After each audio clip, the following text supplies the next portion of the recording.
Evil should have died last year. My feelings for Halloween Ends are best expressed with this photo. So I just finished watching, and I could make this video very short for you and bad for me because I'll be losing the views and the time watched, but just do not watch Halloween Ends. I hope that I was able to catch you before you either got a premium subscription to Peacock or you were going to go to the theater or something. Do not watch this pile of shit movie. It is a disaster. Now, if you want to know why, well, then stick around. I'm not going to give you any spoilers, although there's really nothing to spoil. There is nothing to this movie. This movie is a disaster. I can't decide if it's a horrible horror movie or the worst comedy I ever saw. But no matter what, this will not satisfy on any level. Although I did laugh. I did laugh a little bit at a few parts. Good, genuine laughter, too. It felt good. It felt good. But most of the time I spent watching this movie, I was screaming, what? What? But anyway, let's duff it. What have you got for me, Magic Duff Bucket? Yeah, because I needed something, you know? I needed something. It's still pretty early in the evening, but man.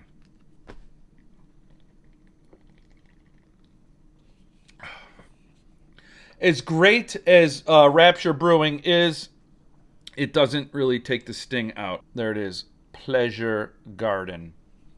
Very delicious Pilsner. Usually I like to drink to enhance life and not to cover up a crappy life. You know, I think that's where people fall into the pitfalls of alcoholism. Something horrible happens and they drink to forget it, but it just makes them drink and drink and drink. Whereas I want to have a good time, and if I'm already having a good time, I want maybe a drink or something to go along with that good time to perhaps enjoy it a little more. I don't know. But the crappy thing is right now this is the bad type of drink because something terrible just happened. It was Halloween Ends. The premise of this movie is that it's been 4 years since Halloween Kills. And Michael Myers is nowhere to be seen. He's disappeared. And Laurie Strode just goes on with her life. She becomes goddamn Martha Stewart, or she tries to be.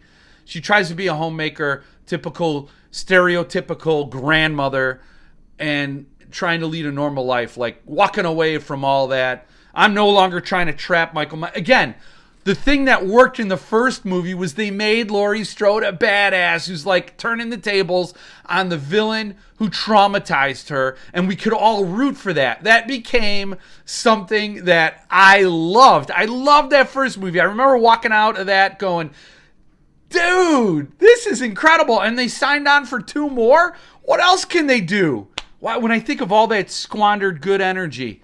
No wonder it's just streaming on Peacock. And I did have some hopes because it opens in a really neat way. You're wondering what the hell is going on in the movie, but you're enjoying it because it's actually a pretty decent open. And there's a little bit of a shock at the open. You're like, damn, this is heavy. It has nothing to do with Michael Myers or Laurie Strode or anybody, but that opening sequence really, I thought, okay, they're going to tell a story this time. It's not just going to be Anthony Michael Hall screaming, evil dies tonight. And no, I was wrong because Halloween Kills was so horrible. And I appreciated how horrible it was. I recounted it here for all of you. But at least that movie had Michael Myers in it. I think they were looking at it and they're like, all right, what's really not working with Halloween Kills? I think we got this Michael Myers character gets in the way. He kung fu'd the whole fire department. But yeah, how about we improve the movie by eliminating the person who made the movie? Had they ever heard of Halloween 3? No matter how good that movie was as a standalone, they put it in the Halloween series and it had no Michael Myers in it, and it became the most hated Halloween movie in the series. Even though they made some really disastrous Halloween movies, that stood as what not to do. So what did they do? They said, let's do that. Let's not learn our lesson from Halloween 3 and do a movie with, like, okay, I'm exaggerating. It's like Michael Myers exists and he's sort of in it for, maybe 5% of the movie. Other than being the shadow cast over Laurie Strode's heart and all that other BS, he's not actually in the movie for most of the movie. He does appear. I think if you just stop after that opening sequence, right before Laurie starts to recite her book, you're good. But once Laurie, so they follow up that opening sequence with Laurie. She's writing all of her feelings down, and she's making a book out of it. She's writing them all down, typity, and of course they're doing the voiceover, so it's like Murder, She Wrote. She's typity, telling all the stories, and they take that opportunity to recap the entire series up until that point. Like, we're watching Halloween Ends not knowing anything. Like, they think they really think people are coming to this movie completely blind, unknowing of all the other installments that preceded it. Or, in particular, the Laurie Strode installments, the non-Rob Zombie installments, the non-Busta Rhymes installments, Halloween 1, Halloween 2, Halloween in 2018, Halloween Kills, and Halloween Ends. She obviously doesn't recap Halloween Ends, but I think they would have if they just needed to eat up some more time. Maybe they'll do that later on. But they recap all of the series, and they take a precious amount of time to do it. It's the most annoying thing to hear Laurie Strode trying to wax poetic about her struggles with slasher. That would be a very shitty book to buy. I mean, it was a completely shitty movie to watch. And Laurie recounts the butchery with all the emotion I felt, which was none. I wasn't invested in any of it. But, even at that point, I still had hope. I still thought, okay, they're going to recount it, they'll get past this part. But no, the movie is... It's an absolute train wreck of horrible, awkward acting. And now I'm getting to talk about Laurie Strode's granddaughter, who saw both her parents die and is living with her crazy freak show grandma, and falls in love with this guy immediately. There's no build up. If it wasn't immediate, then the storytellers did a really horrible job of conveying that these two characters had a past or had any knowledge of each other up until they met in an emergency room. And they immediately lock eyes and fall instantly in love. There's no discussion. It is a done deal. These two are bound and destined for one another in a way that would have made Shakespeare puke. And he wrote Romeo and Juliet, just to be clear of what I'm getting at. It was the worst case of star-crossed lovers I've ever seen in my life. They are absolutely horrible. They act super awkward. It's the cringiest thing I've ever seen in my life, seeing these two dance. They go to a bar and they dance. And it is the cringiest thing when they try to repair the relationship that was just minutes old. But they're trying to act like minutes after they're like, they just got together. And then an hour or so later, they're trying to repair it. And Laurie's granddaughter does something with her hands. She's standing there imploring the guy, and she's got her hands like this. And when he walks away from her, she goes like this. I'm like, is this performance dance? Like, is this performance art, interpretive dance? I don't know what this is. You're making me mix up my words. And it just got worse. It just kept getting worse. At some point, Michael Myers becomes Pennywise. I'm not even, if you see the movie, you'll know what I'm talking about. I'm not spoiling anything, but it's like the people who made this movie said, well, what works in horror movies? Well, the last Halloween movie sucked. Everybody hated it. But it was great. So what if we just make Michael Myers behave like Pennywise in a certain regard? I'm just walking up to the line. I just don't want to spoil it. The last movie, Halloween Kills, had the wonderful tagline, "Evil dies tonight." Halloween Kills has the amazing piece of dialogue yelled by Laurie Strode. "Show grief your tits." Yes. Yes. I gotta say that should replace the beads at Mardi Gras. Everybody should just be wearing those shirts and have a person dressed as grief. I don't know. Show grief your tits. I mean, this is what you're getting. This is the majesty of this movie. There's also awkward interactions between Laurie Strode and the original cop from Haddonfield, right? I believe that's this character, the sheriff. I don't know.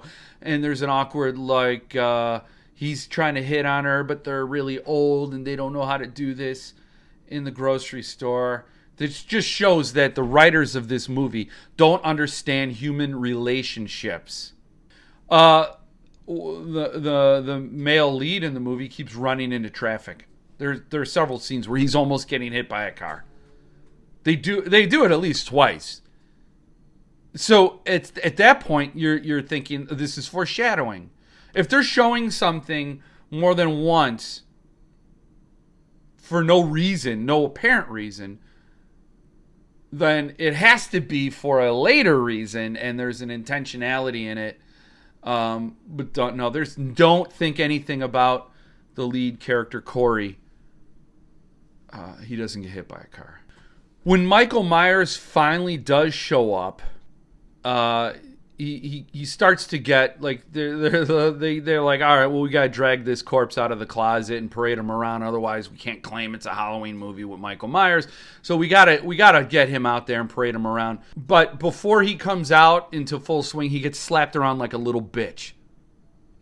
This indomitable force of evil gets tackled and has it just slapped around. It's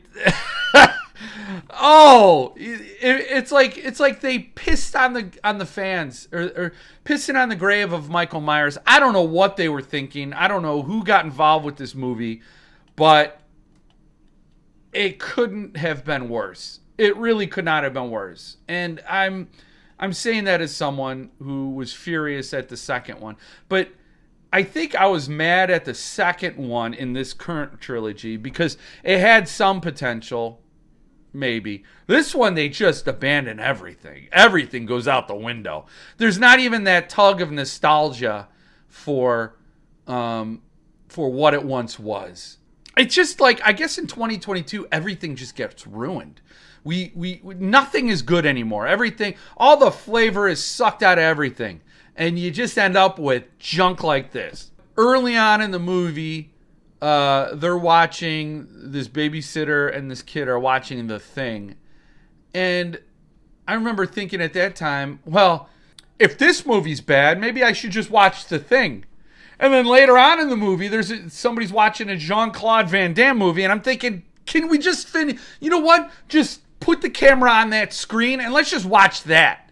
That's how my the stocks plummeted on this movie, where, you know, I wanted to watch The Thing, but no, let's give this movie a chance. But by the point you see Jean-Claude Van Damme, you're like, I'll take that. Like, if this is a choice, if we can choose our own adventure, tap the screen to watch the Jean-Claude Van Damme movie, I'd be tapping that screen.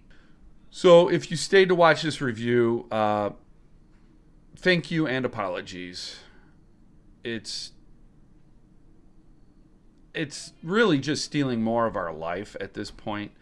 I'm hoping that you've seen this video and you averted disaster, or maybe you didn't believe me and you said, oh, I'll watch it anyway. Or maybe you're here after watching it and you need the support, so you needed to have somebody who understands the pain you just went through.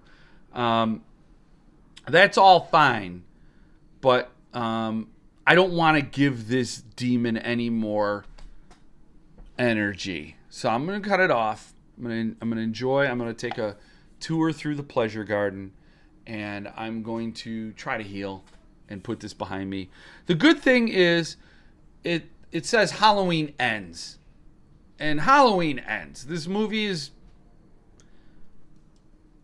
pretty much definitive closure to at least any Michael Myers involvement in any future film, barring another retelling. But let's hope that never comes to pass, because I don't think there's any way forward for this franchise. They took it out behind the shed and they shot it. It's gone. It's gone. Anything you loved in this franchise has been dead. And they're just killing the fanship now. I guess they just wanted to make sure that nobody ever wanted to see another Halloween movie again. That's the only sure way to end the franchise is to not only kill the mythos, but kill any love the story had. And they did it.